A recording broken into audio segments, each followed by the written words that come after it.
Yes, sir. Thank you. And to the entire three, ಧ್ರುವ ಆಗಲಿ ರೇಷ್ಮಾ ಆಗಲಿ ಎಲ್ಲರೂ ರೀ ರವಿ ಸಾರು ಸಂಜಯ್ ದತ್ತು ಎಲ್ಲರೂ ನಮ್ಮ ರವಿಶಂಕರ್ ಅವರು ಒಬ್ರಿಗಿಂತ ಒಬ್ರು ಸೋ ಬ್ಯೂಟಿಫುಲ್ ಪ್ರೇಮ್ ನೋಡಕ್ಕೆ ಖುಷಿ ಆಯ್ತಪ್ಪ. ಥ್ಯಾಂಕ್ ಯು ಸೋ ಮಚ್ ಕೆಡಿ ನೋಡಿ.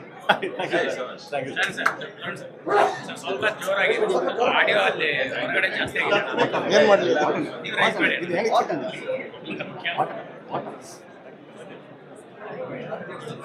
ಹೇಳಿ ಸಿನಿಮಾ ಲವರ್ಸ್ಗೆ ಸಿನಿಮಾ ನೋಡುಗರಿಗೆ ಒಂದು ಹಬ್ಬ ಅಂತಂದರೆ ತಪ್ಪಲ್ಲ. ಯಾಕಂತಂದರೆ ಪ್ರತಿಯೊಂದು ಫ್ರೇಮನ್ನು ಕೂಡ ಇಷ್ಟಪಟ್ಟು ಪ್ರತಿಯೊಂದು ಫ್ರೇಮಲ್ಲೂ ಕೂಡ ಜನಗಳನ್ನು ತಲೆಯಲ್ಲಿ ಇಟ್ಕೊಂಡು ಅವ್ರಿಗೋಸ್ಕರನೇ ಮಾಡಿದಂಥ ಒಂದು ಸಿನಿಮಾ. ನಾನೊಬ್ಬ ಸಿನಿಮಾ ಲವರು. ನನಗಳಿಗೆ ಯಾಕಂತಂದರೆ ಸಿನಿಮಾ ಅಂತ ಅನ್ನುವಂಥದ್ದು ನಮ್ಮ ಜೀವನನೂ ಒಂದು ಲಾರ್ಜರ್ ದೆನ್ ಲೈಫ್ ಅಂತ ಅನ್ನುವಂಥ ಲಾರ್ಜರ್ ದೆನ್ ಲೈಫ್ ಅಂತ ಅನ್ನುವಂಥ ಒಂದಿದು. ಅವರು ಪ್ರೇಮ್ ಸರ್ ಅವರು ಅವಾಗವಾಗ ತಾವೇ ಒಂದು ಲೈನನ್ನು ಎಳಿತಾರೆ ಮತ್ತು ಆ ಲೈನನ್ನು ಮೀರಿಸುವಂಥ ಒಂದು ಕೆಲಸನ ಪ್ರತಿ ಸಿನಿಮಾದಲ್ಲೂ ಮಾಡುವಂಥದ್ದು. ಇದಕ್ಕೆ ಭಾಳ ಒಳ್ಳೆಯ ಕಾಂಬಿನೇಷನ್ನು. ಫಸ್ಟ್ ಟೈಮ್ ನಾನು ಮೊದಲಿಂದನೂ ಕೂಡ ಇವರಿಬ್ಬರು ಸೇರಬೇಕು ಅಂತ ಅನ್ನೋದು ಒಬ್ಬ ಸಿನಿಮಾ ನೋಡುಗನಾಗಿ ನನ್ನ ತಲೆಯಲ್ಲಿದ್ದಿದ್ದು.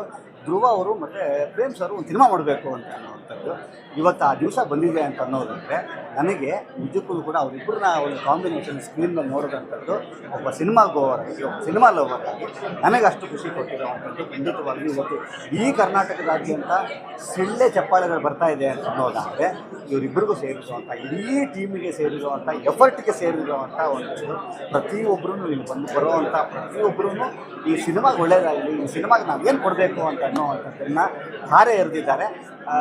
ಖಂಡಿತವಾಗಲೂ ನಿಮ್ಮೆಲ್ಲರಿಗೂ ಇಷ್ಟವಾಗುವಂಥ ಸಿನಿಮಾ ಇದಾಗಿರುತ್ತೆ. All the best the entire team of ಕೇರಿ. ಒಳ್ಳೆಯದಾಗಲಿ. ಈ ಥರದ ಮತ್ತೆ ಈ ಥರದ ಒಂದು ಪಾರ್ಟ್ಗಳು ಬರ್ತಾ ಇರಲಿ, ಎಲ್ಲವೂ ಕೂಡ ಯಶಸ್ಸಾಗಲಿ ಅಂತ ಅನ್ನೋವಂಥದ್ದು ನನ್ನ ಎಲ್ಲ ಶರಣ್ ಸರ್ ಆಲ್ಮೋಸ್ಟ್ ಎಲ್ಲ ಕವರ್ ಮಾಡಿದ್ದಾರೆ. ಎಲ್ಲ ಕವರ್ ಮಾಡಿದ್ದಾರೆ. ಪ್ರೇಮ್ ಸರ್ನ ನಾವು ಕರಿಯಾ ಟೈಮಿಂದ ಸೆಲೆಬ್ರೇಟ್ ಮಾಡ್ಕೊಂಡು ಬಂದಿರೋದು. ಪ್ರೇಮ್ ಸರ್ ಫಿಲಮ್ಸ್ ಅಂತಂದರೆ ಸೆಲೆಬ್ರೇಷನ್. ಸೊ ಹಂಗೆ ಸೆಲೆಬ್ರೇಟ್ ಮಾಡ್ಕೊಂಡು ಬಂದಿರೋದು. ಇದು ಅದರದೇ ಒಂದು ನೆಕ್ಸ್ಟ್ ಲೆವೆಲ್ ಅಂತ ಹೇಳ್ಬೋದು. ಇದು ಬರ್ಕೊಳ್ಳೋಕ್ಕೆ ಸಿನಿಮಾ ಅಲ್ಲ, ಇದನ್ನು ತೆಗಿಯೋಂಥ ಸಿನಿಮಾ. ಇದು ನಾವು ಪೇಪರ್ನಲ್ಲಿ ಇದನ್ನು ಬರ್ಕೊಂಡು ತೆಗಿಯೋದಿದೆ ಗೊತ್ತಾ. It is highly impossible. ಯಾರೋ ಪ್ರೇಮ್ ಸರ್ ಅಂತ ಒಂದು ಎಕ್ಸ್ಪೀರಿಯನ್ಸ್ ಇರೋ ಡೈರೆಕ್ಟರ್ಗೆ ಮಾತ್ರನೇ ಈ ಥರದ ಒಂದು ಕ್ಯಾನ್ವಾಸ್ನ ಅದನ್ನು ರಿಯಾಲಿಟಿ ತರೋದು. ಇಲ್ಲಾಂದ್ರೆ ಸುಮ್ಮನೆ ಪೇಪರ್ ಬರ್ಕೋಬೋದು ಅಷ್ಟೇ. ಇಂಥ ಸೀನು ಅಂತ ನಮಗೆ ಸಂಜಯ್ ದತ್ ಅವ್ರು ಬೇಕು, ರವಿಶಂಕರ್ ಅವ್ರು ಬೇಕು, ಸುದೀಪ್ ಸರ್ ಬೇಕು ಅಂತ ಸುಮ್ಮನೆ ಬರ್ಕೋಬೋದು.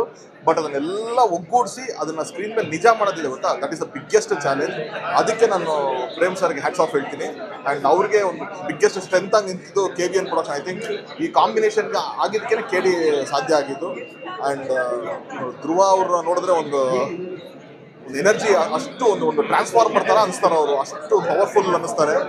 ಅದ್ಭುತವಾದಂಥ ಕ್ಯಾಸ್ಟಿಂಗು, ಟೆಕ್ನಿಷಿಯನ್ಸ್, ಅರ್ಜುನ್ ಜನ್ಯ ಆಗಿರ್ಬೋದು, ವಿಲಿಯಮ್ ಅವ್ರ ಕ್ಯಾಮ್ರಾ ವರ್ಕ್ ಆಗಿರ್ಬೋದು, ಮೋಹನ್ ಬಿಕೆರೆ ಅವ್ರ ಸೆಟ್ ವರ್ಕ್, ಡೈಲಾಗ್ಸ್, ಎವ್ರಿಥಿಂಗ್ ಅಂದರೆ ಎಲ್ಲ ಒಂದು ಪ್ಯಾಕ್ಡ್ ಆಗಿ ಬಂದಿದ್ದಾರೆ. 2 hours 20 minutes ಅದು ಹೈಲೈಟ್ ಸಿನಿಮಾ. ಅದು ಇಷ್ಟು ದೊಡ್ಡ ಸಿನಿಮಾ ಯೂಶಲ್ ಆಗಿ 3 ಅವರ್ ಹೋಗುತ್ತೆ ಸಿನಿಮಾಗಳು. ಅಂಥದ್ರಲ್ಲಿ 2 ಗಂಟೆ 20 ನಿಮಿಷನ ಬ್ಯೂಟಿಫುಲ್ ಆಗಿ ಎಕ್ಸಿಕ್ಯೂಟ್ ಮಾಡಿದ್ದಾರೆ. ಆ್ಯಂಡ್ ಸೆಕೆಂಡ್ ಪಾರ್ಟಿಗೆ ಎಲ್ಲ ವೇಟಿಂಗ್ ಅಲ್ಲಿದ್ದೀವಿ. So best wishes to KD.